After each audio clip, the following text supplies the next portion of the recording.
ધારાસભ્ય વિમલ ચુડાસમાના ફરી એકવાર આકરા તેવર। વેરાવળમાં મચ્છી માર્કેટની મુલાકાત લઈ બહેનોની સાંભળી રજૂઆત। ગંદકી, સફાઈ સહિતના વિવિધ પ્રશ્નોને લઈ વિભાગના અધિકારીઓને વહેલી તકે નિરાકરણ લાવવા આપ્યા આદેશ અને જો સમસ્યાનું નિરાકરણ નહીં આવે તો ઉચ્ચ કક્ષાએ પ્રશ્નોને ઉઠાવવાની આપી ચીમકી।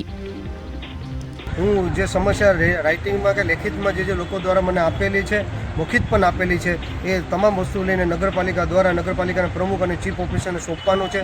છતાં પણ આ સમસ્યાનું નિવારણ નહીં આવે તો રિજનલ કમિશનરને વાત કરવાનું છે, ગાંધીનગર શ્રી કમિશનરને વાત કરવાનું છે। છતાં પણ આનું નિવારણ નહીં આવે તો ફેબ્રુઆરીમાં વિધાનસભાનું સત્ર ચાલુ થાય છે। તમામ સમસ્યા લઈ અને વિધાનસભાના ફ્લોર ઉપર જઈ અને સમસ્યાનું નિવારણ આવે એવો 100% પ્રયત્ન કરીશું। ધારાસભ્ય વિમલ ચુડાસમાના ફરી એકવાર આકરા તેવર। વેરાવળમાં મચ્છી માર્કેટની મુલાકાત લઈ બહેનોની સાંભળી રજૂઆત। ગંદકી, સફાઈ સહિતના વિવિધ પ્રશ્નોને લઈ વિભાગના અધિકારીઓને વહેલી તકે નિરાકરણ લાવવા આપ્યા આદેશ